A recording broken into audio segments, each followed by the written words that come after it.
Hello and most welcome to 963. And today I'm going to talk about how we all can gain knowledge.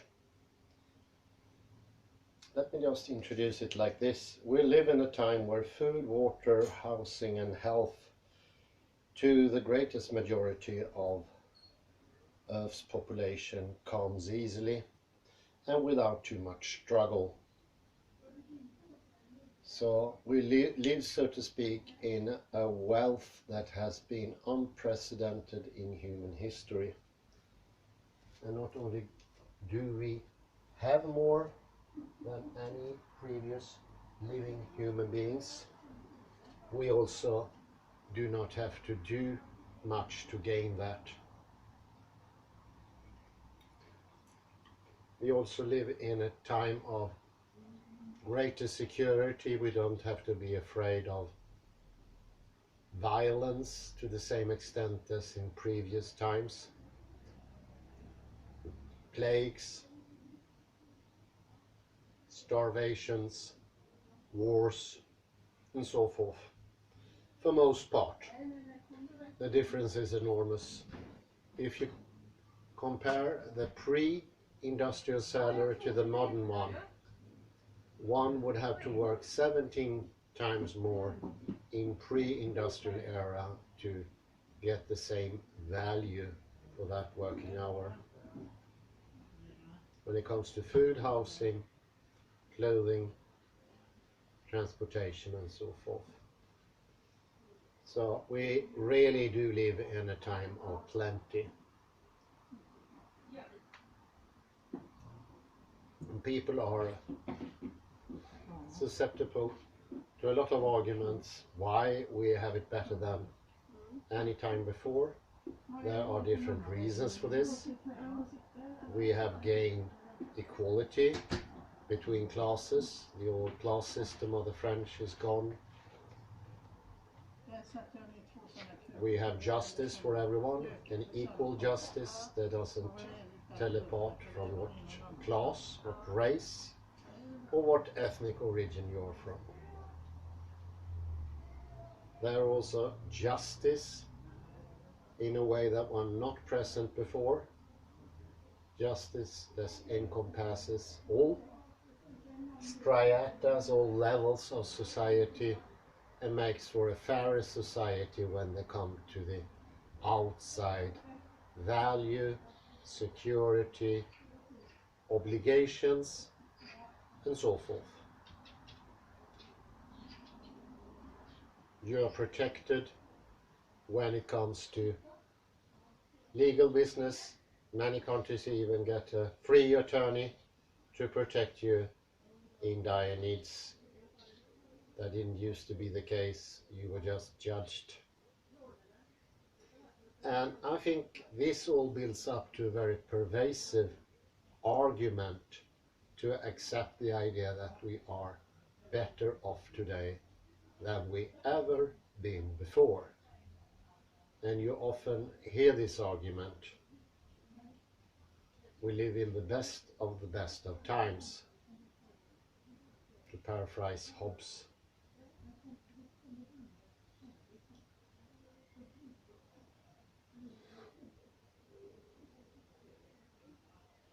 And even when people are being asked if they are happy, they don't go to the inner side. Most people don't have any access to their inner side anymore.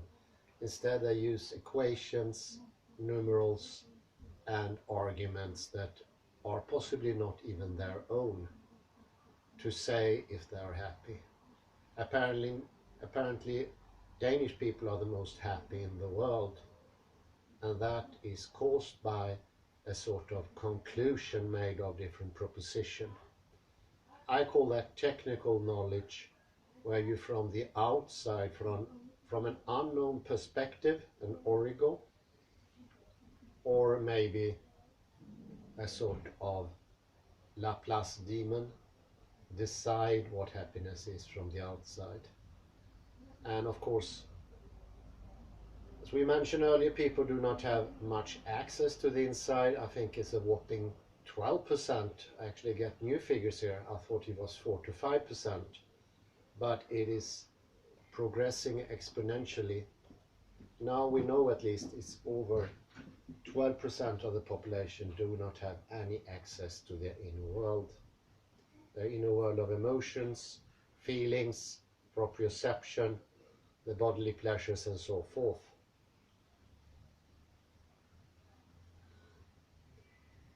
But on a graded scale, we all lost that access to the inner. I discussed this a couple of days ago, and I talked to a psychologist, and she didn't even think it was a problem. According to her, everything can be seen from the outside. If somebody looks happy, that person is happy. Somebody says it's happy, it is happy.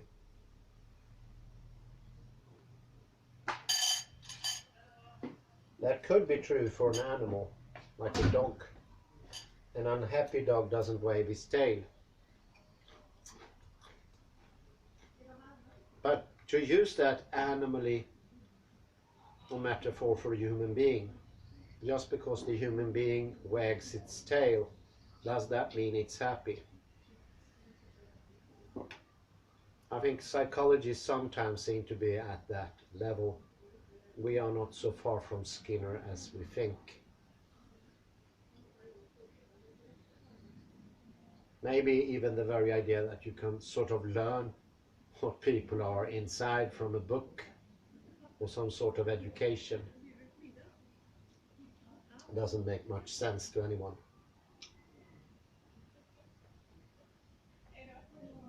I think a fair guess would be that you would become even more distant, both to yourself and the one you are supposed to, in a forehand way, examine from the outside, based on what that person is saying about itself.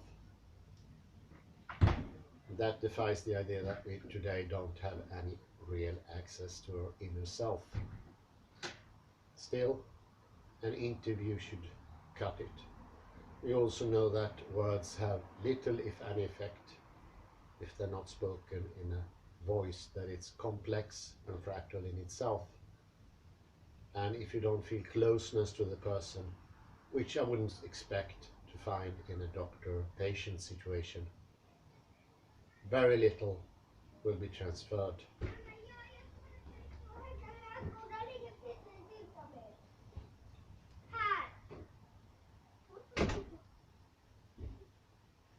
I think I can talk for myself. I've been questioning this for a long time. I haven't had the arguments. It has been an intuition since maybe the 90s, but without any arguments, I haven't said anything that made any much sense. And of course, we need argument, because these things that this should produce happiness are in themselves a sort of an argument, a proposition. We get this wealth, therefore we are happy. And this is of course based on what people wanted before industrialization also. So it's not untrue. This was exactly the biggest want of the people before industrialization. I don't doubt that for a second. And I wouldn't doubt that that would be very hard to find anyone who was willing to give it up. And it's even so, I shouldn't suggest anybody to give it up. Rather, I think these are good things, but I still don't think they satisfy what we really need.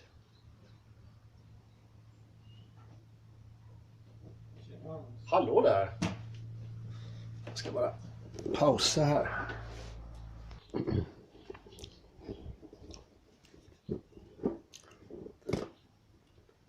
I don't think it satisfies our innermost needs, and we sort of questioned that for the last 960 lectures, or 958. Something is lost. I mentioned what we learned from Ben Ariely, that we are no longer rational. We know that we used to be rational. We used to be able to make decisions that we could benefit from.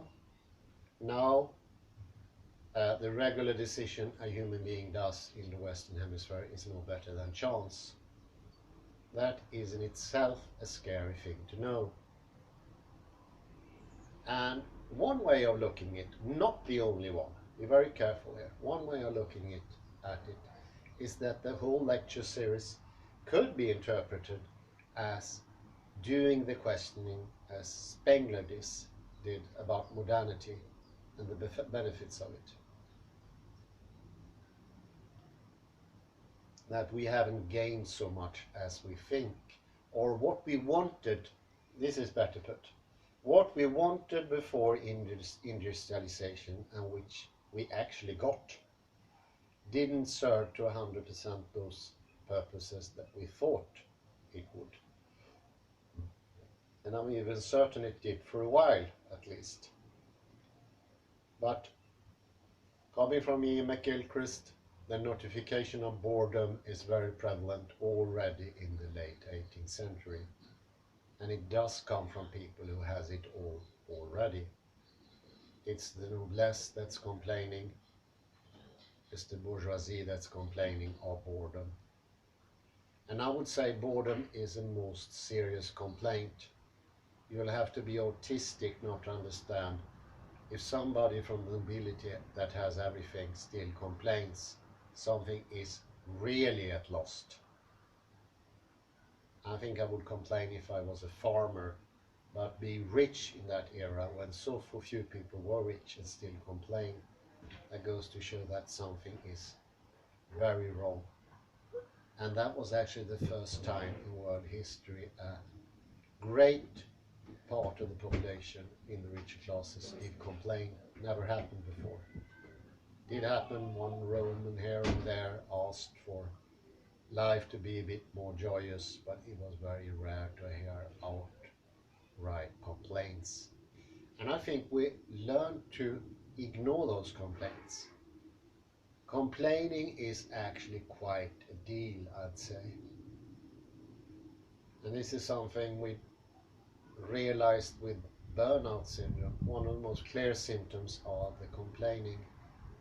And an autistic person would think, take away the complaining and also the problem disappears. I think that would be the working method of a psychologist or a psychotherapist. Yes, it will work. It's in the same way as a broken leg will disappear as a problem once you have the whole leg amputated. And this is sadly enough the method of today. Give them some pill that takes away the visible symptoms for the ones surrounding, and since the only feedback we have on ourselves, how we feel, is the surrounding measurements, that would be good enough for us, and we would go around like the Danish and say we are the happiest people in the world. I hope someone of you think it's a bit ridiculous to deem Danish people as the most happy ones in the world. Go on a street in Denmark, you will not see much more smiling and or happy faces than you would see in Sweden. It's a rarity. You see inwardly people, usually stressful and not too either open or happy or joyous. You see people with strenuous body attitudes, see people with postures like the one I'm showing up here, not something flexible, not something flowing, not something energy-like.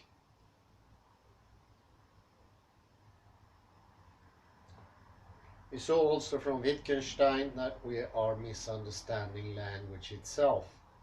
And that is actually a graver critique than most people think.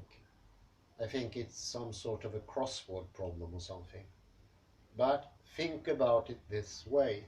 If we don't understand what we are saying, that means that we shut the communication to our inner as well as our outer.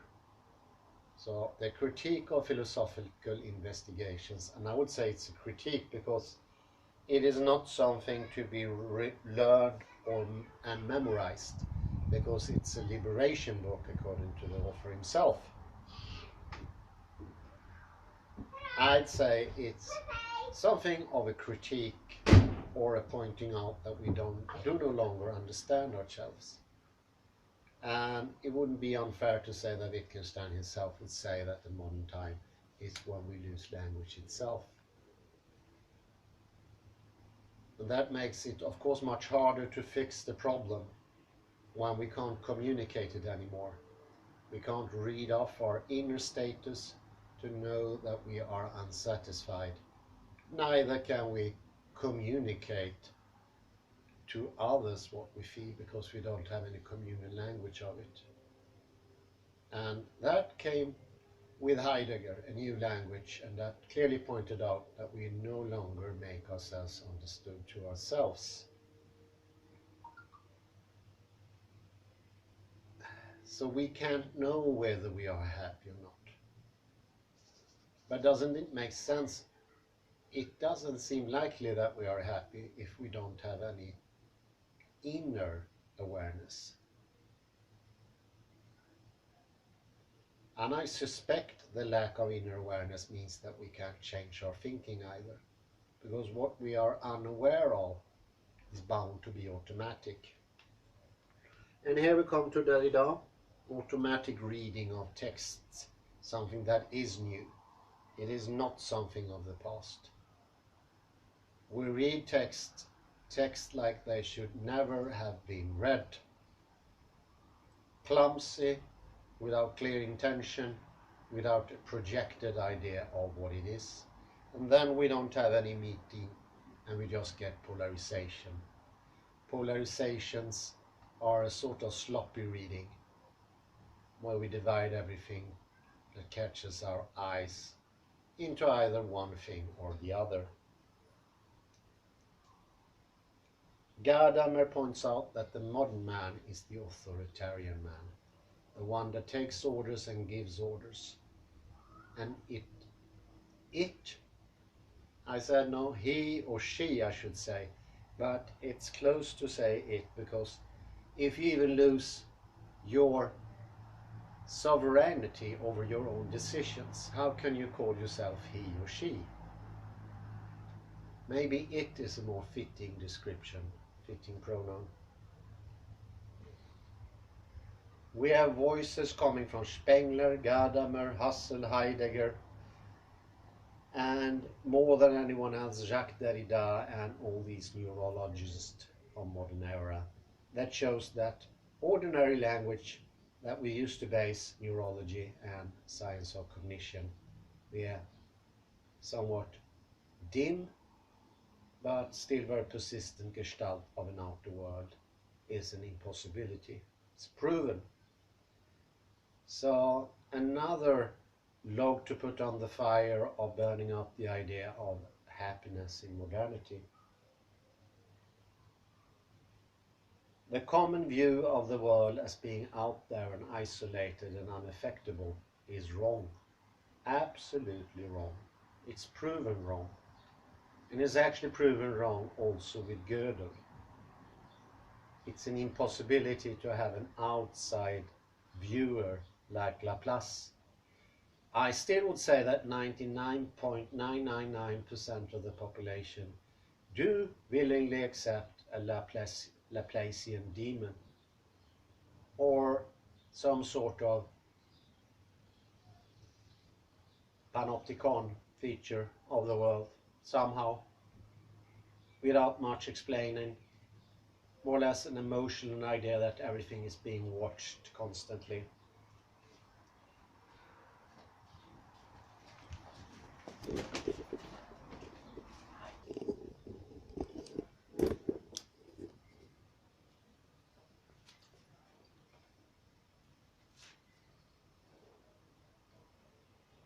It would be fair to say that we lost knowledge. We lost knowledge how to access our past. That would be retention. People today are burdened by their past. I mentioned either we see lost opportunities or lost happy times, or we are being burdened by unhappy memories. And it is all in a distance. This new way of constructing the past is new for the first. It's taking its model from technology. This is why we call it technological thinking. But it doesn't really fit our thinking as such. I try to explain how neurology knows today that memory is not stored, it's a movement. And the better the movement, the smoother the memories. They don't consist of a snapshot of an exterior reality like Descartes would have it.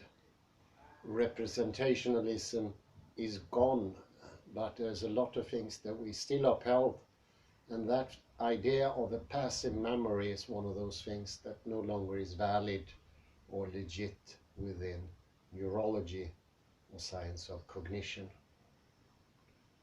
It's a trained process, and since we don't train that process today, it is in bad shape.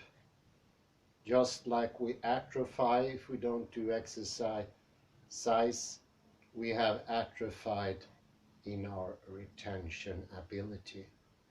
So most people do not get the knowledge they have, so to speak, gathered in the past. Instead, it's just burdensome memories, seen at a distance. Once more, it's subject in space looking at objects. Only here the objects are happened things, experiences, and they get rearranged. We have this ruminating tendency within ourselves where we constantly turn. And if that wasn't bad enough, we use a sort of a reversed method to do what we call planning, oddly enough. It's really crazy. We put the different scenarios together and try to like staple them. If I go to my car now and I take a left side, I will go to the center of Lindome. If I take a right side, I will instead go to the motorway, and so forth. It's not hard to understand this as a technological model. It takes this idea from linear time and it's very distant. Proper projection, as the brain really works when we have the intention, it is just we do futuring. We do future by directing ourselves. This is how we start everything. And we think everything just once. A plan cannot be a weighing of different scenarios from the past. These true scenarios that happened before, and you weigh them to each other. Like doing a calculation on a piece of paper. It is a forehand thing, and sometimes it's legit to do it, but very seldom when it comes to yourself. All this has an odor of complete lack of energy. It's low on energy, and it is like the automatic ego in very position of retention or remembrance, suck up all the energy that is available in that past moment. It absorbs it.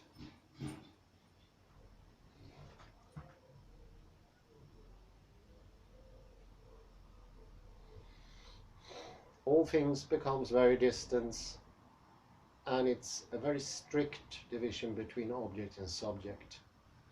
They never intermingle, as we know fractality does.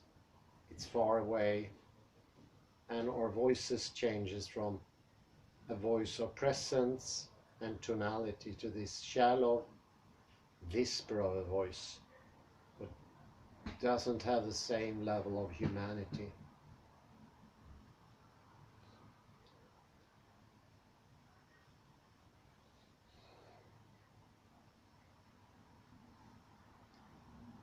And what I'm talking about here is the upcoming of the technological thinking.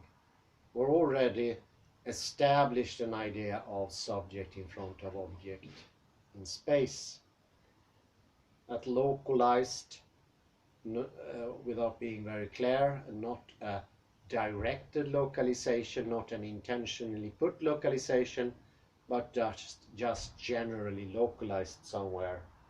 That was the whole thing that we could make do with.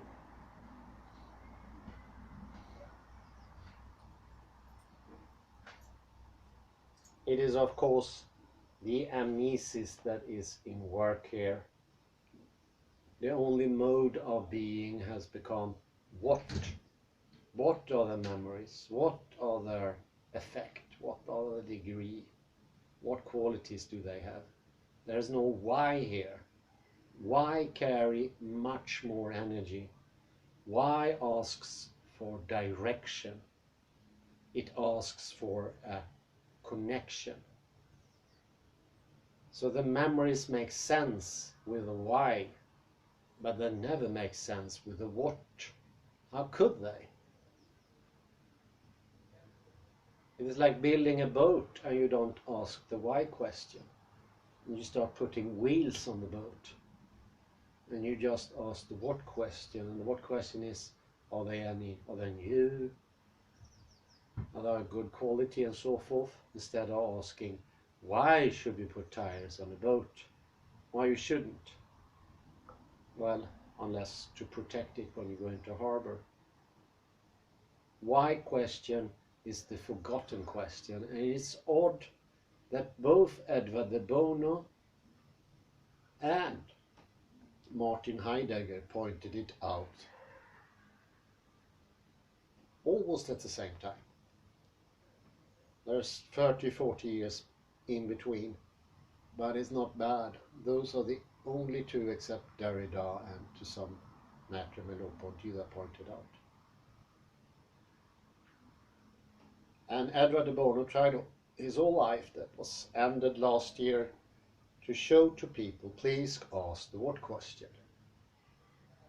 The what question was reformulated, what will be. The why question, I mean, was what will be, for what purpose. But for what purpose is why. Why do we do it?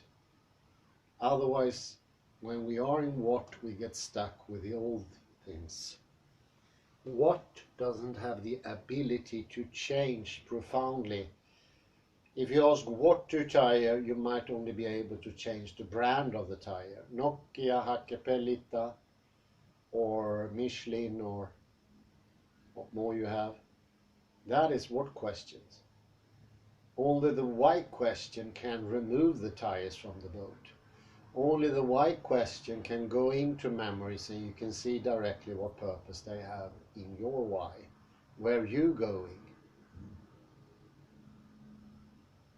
That is something that what question can never ask or answer. It cannot be answered from a what question. No matter what the answer is, it is decided preemptively by the question of what. And your memory has become a what-affected thing. And trying to fix it by adding materialism and so forth will dampen the need, maybe to some extent, and make the pain, at least momentarily, a little less, but only a little less. Because to truly appreciate the things materials give me, you need the what, why question. Then they will mean something incredibly much. They will be, what do I need to make a hunt? I need a gun. That gun you purchase or get will value so much more for you and for what you're doing than if you just buy a what thing. What things just pile up and they start to become a nuisance rather quick because they inflate the why in your life. And I would say this new phenomena of hoarders, that gathers things they don't have any use for, is what questions. So instead of alleviating the burden, it makes it worse. But it doesn't get help by stopping it, because the need can only be asked by a why question. The boat can only be perfect shape by a why question. What questions can never put the boat into shape. And if you don't ask why questions, you will undermine the whole system. And you will have a lot of memories where the what will only take away the energy. There won't be any direction to it. You see this to be completely obvious? I do see that, but I can add more words. Why do you have the memories for? Or how do you interpret them? The very idea that it can only be interpreted in one way, or several different ways, of course. What is different ways? But what is still just one thing? Rumination is whatness. What was that? Was it a true reality? Was it a hallucination? Was the person I met yesterday real, trustworthy, so forth? And for every time you do that, you create an even bigger distance. And you get more stuck into what. I would say this what question married technology in the Newtonian era, and it got a lot stronger. So if it already was an amnesia by the event of the Industrial Revolution in the early 18th century, what we got afterwards was a technological thinking on LSD or amphetamine. Got so much stronger, unstoppable, and even the industry itself starting to spit out what things. And for every what you have, the more you will diminish the energy, because there won't be any direction in the what question. So let's go into how this whatness also affects the pretension. Pretension might be even more clear. It should have a why of doing something. And I don't think it makes, in some view, any point in asking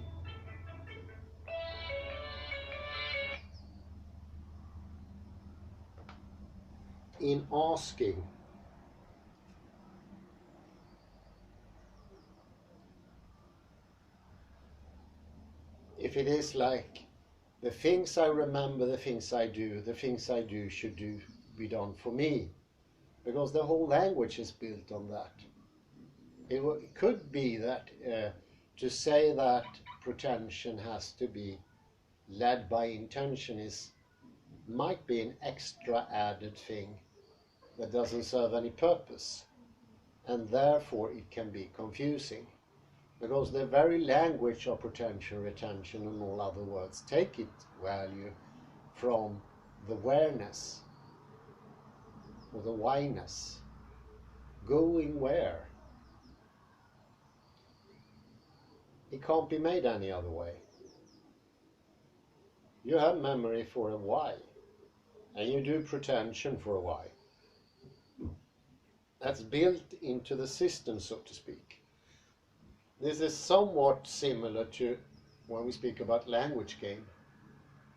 Misusing the word slate when you are making a wall together with 2 or 3 other people. You need slates, you need cement, you need bricks. It doesn't really make any sense to go in and say we need attention here or anything like that. That's already built in. It's built into the very structure of the world. It cannot be undone. It's sort of, we have always been here, therefore intention is part of the world. Punkt slut, as we say in Swedish.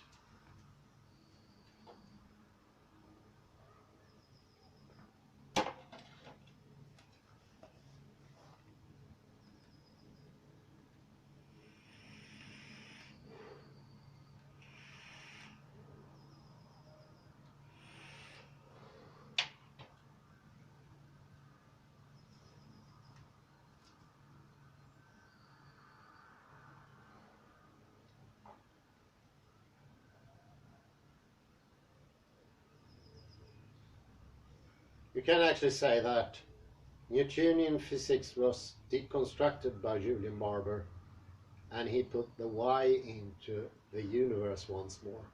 Whereas in the Newtonian model, Newton's own subjective lack of awareness of why made him not put it there, and also because the time he was living in, we were not aware of these things.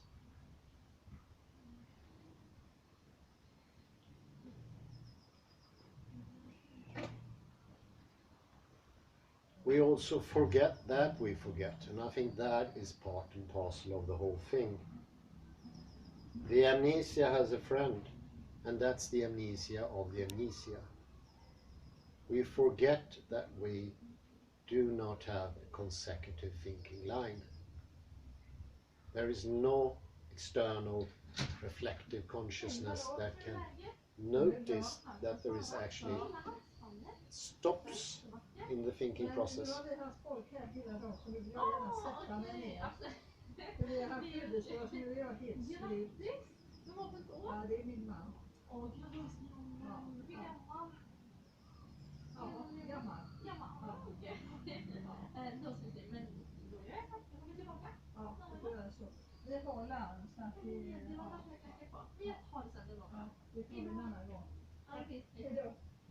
The amnesia, of course, makes it even harder to have knowledge, because you don't find the problem.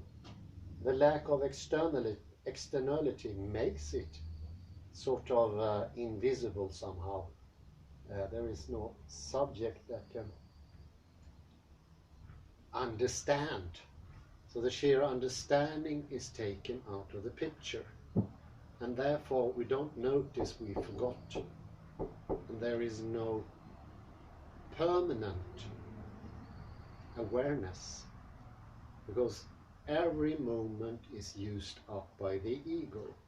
And this could be compared to, if you look backwards in retention, every time you put in the ego there to observe all the details in what has happened, you suck up that energy and there is nothing left. It's a nullification. This I take from Rodolphe Gasquet. But one of the ideas of the mirror is absolute nullification. There is no energy left in that picture. It gets absorbed. And also knowing gets absorbed in both directions. And this is not far from being similar to dementia patients, because the biggest part in the problem is that they forget that they are demented. Therefore, they can't take any action sort of to ward off the problems that dementia does. Helping tools and so forth won't be trusted, because that's not a continuous consciousness as it used to be. And you don't even have continuous habits anymore. So what can remember for the dementia patients? And this is also one of the reasons when dementia patients become suspicious or similar, it will be an incredible problem. They will no longer have access to anything that can make them understand the problem. And I would say that's similar in some lesser degree to modern man, when we ask them if you're happy. Why ask the person who doesn't have any insight into himself or herself if that person is happy? Isn't it best to start to discover your insight, getting words for it, understand it?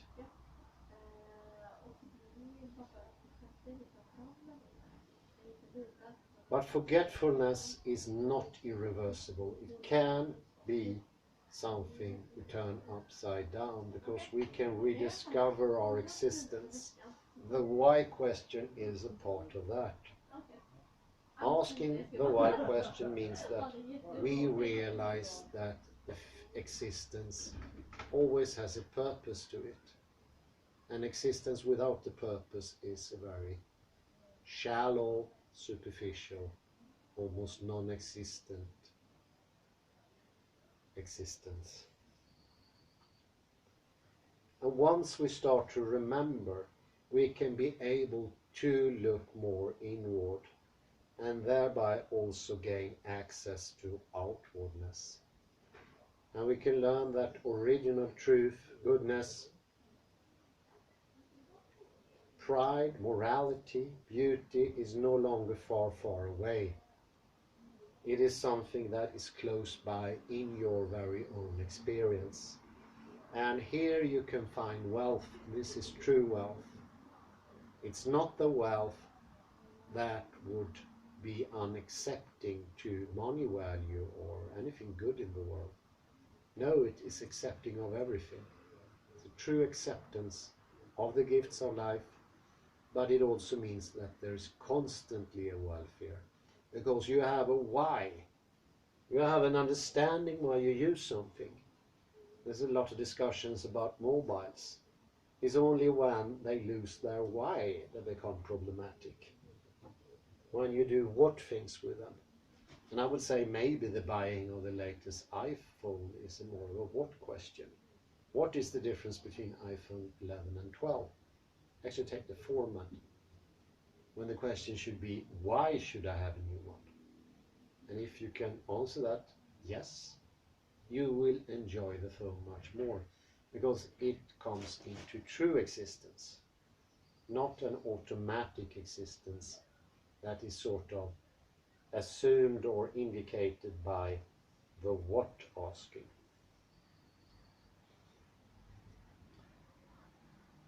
A little hint to that, there was a friend of mine who was studying cinematography. And I remember often when we saw a movie, he said, oh, I like that movie, I really enjoyed it, but I need to check in the reference book whether it was good or not. And even if he did it with a hint of irony, there was some truth to it. He thought it was some exterior factor that can actually decide whether he enjoyed it or not. And then you're really into the what question. And I would say not having the what question here would greatly diminish both the enjoyment of the picture and also whatever you want to analyze it with or intellectualize it with. So both is lost somewhere here, both ends.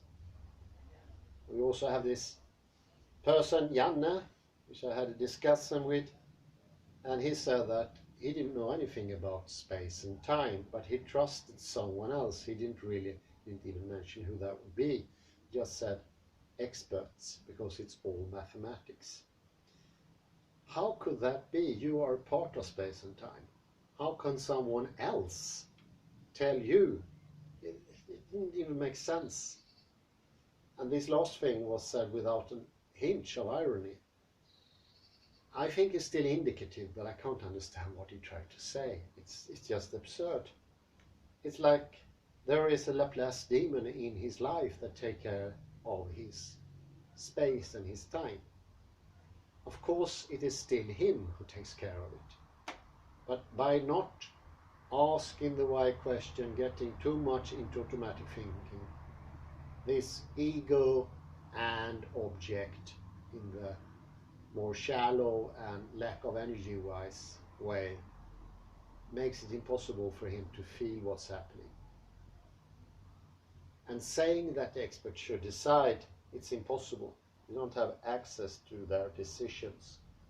But what you can do is construct some sort of randomness in your own experience, and I would say what he expressed was a lack of energy.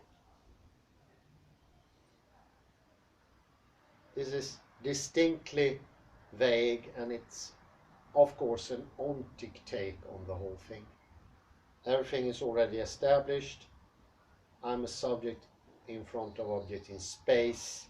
Everything is completely passive. I don't have to do anything to experience. My senses, my perception, my projection, my retention is all passive processes. Also like that completely ridiculous expression, executive function. Like taking out memory could be something automatic. Like taking out memories in a computer, which needs to be both hardware and programmed. Absolute nonsense. I even heard somebody suggest one instance, you can put in a chip in your head and then all of a sudden you know French. This is wrong on so many different levels, but is wrong in one fundamental level. It is completely ontic. And do remember, ontic is not part of the world. I think that is shown to great clarity of Susie Froebel, once you understand Ontic is not part of the world, it will become incredibly less appetizing. The very thought that it's just we in the West that sort of constructed this very idiosyncratic way of being, and they could have been different, makes it even less agreeable to taste. It's like eating a pie that somebody made and you ask them, what did you put in it? Well, I just take everything I saw. I don't know if it was even food things I put in everything I saw, and I made it in a completely random fashion. This randomness is now a mark of reality, something that we appreciate. Or the absolute randomness of the world, often cited by Carl Sagan as that everything in the universe can happen and we are not a part of it. I think that is a saying that only makes sense to Carl Sagan himself. Or not even to himself, I had to add. Sorry, Carl Sagan.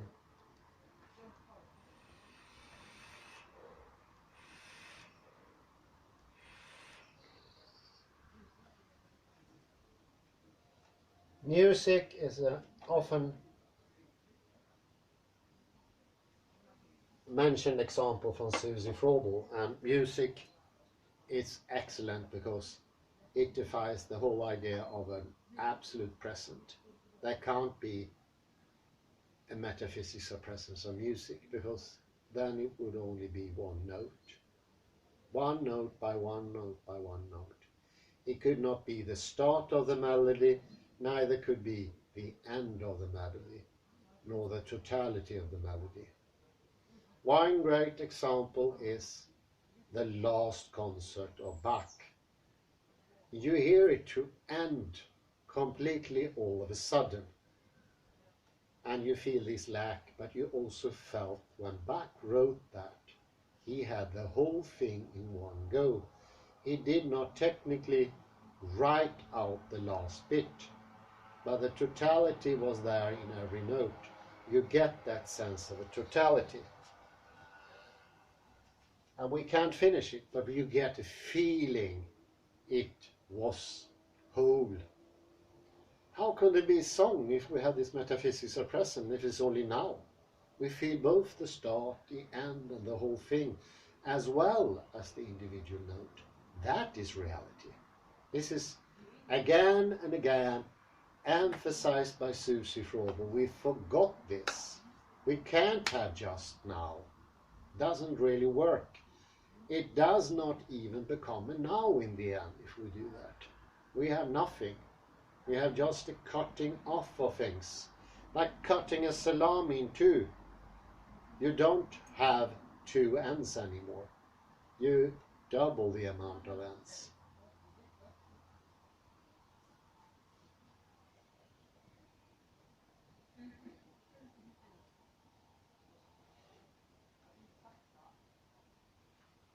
And it's also interesting that we are completely shut out from the possibility of experience Renaissance painting.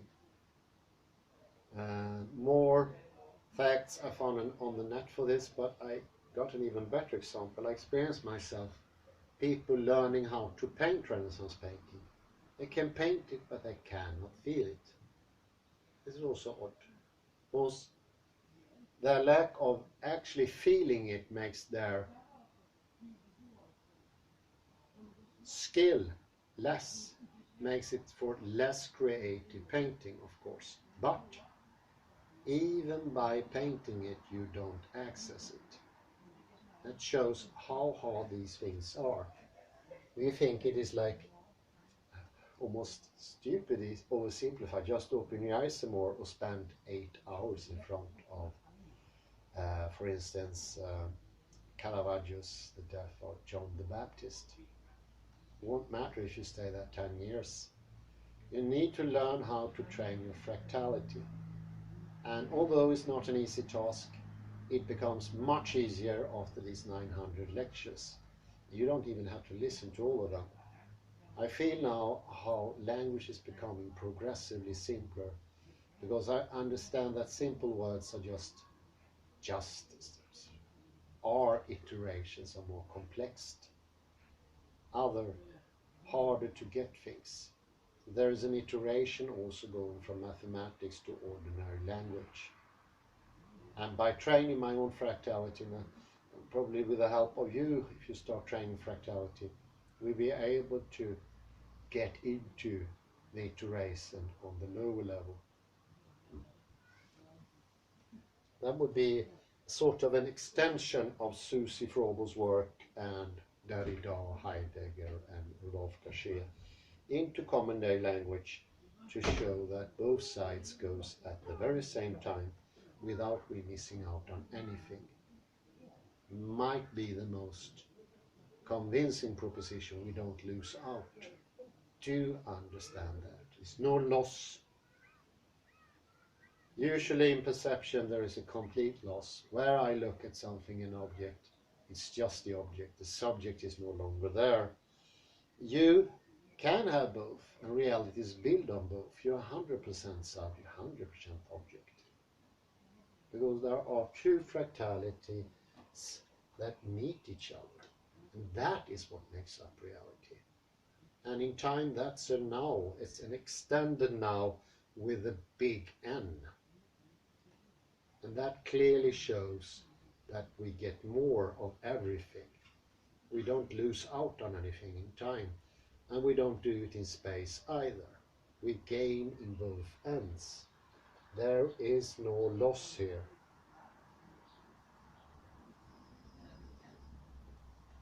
And my original point that we have materialistic tendencies is true, I'd say. We consume more than ever before. But stop to consume doesn't solve anything. What we need to do is to reach into our why. And that is also creating fractality, because I'd say why is fractality when it's at its most healthy? When it's a chaotic system with a direction. Direction is in itself a why. What is not a direction? What is putting in x2, y3 and z 4.5? That is a what. It's a defining term.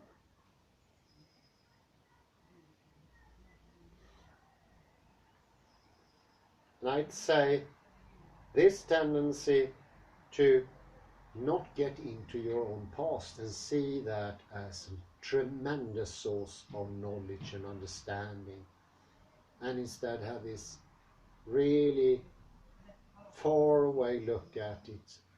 And in every time you look at your memory, you take away the subject, and instead you have just the ego. The ego is the lack of localization, so to speak, lack of presence, lack of awareness. And you get really little energy. And of course that little energy is very parallel to T2 and N2, so the neurons that take a lot of energy, and the very tight T2 muscles, which I feel in my whole body. I've been working quite a lot this last couple of weeks. It is felt. But it's also certain energy that is building up, and I feel it progressing.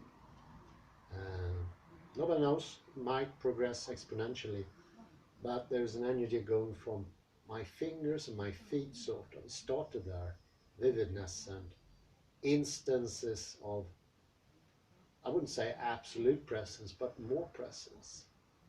I think it's a graded scale. It is not like things stops, it's more like I can project outwards things that I want to see.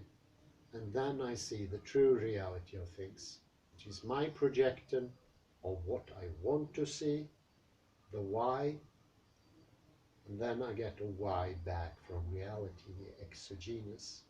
And in that readout, we have the now, and there we have existence and permanence. I say thank you very much. Bye bye for now.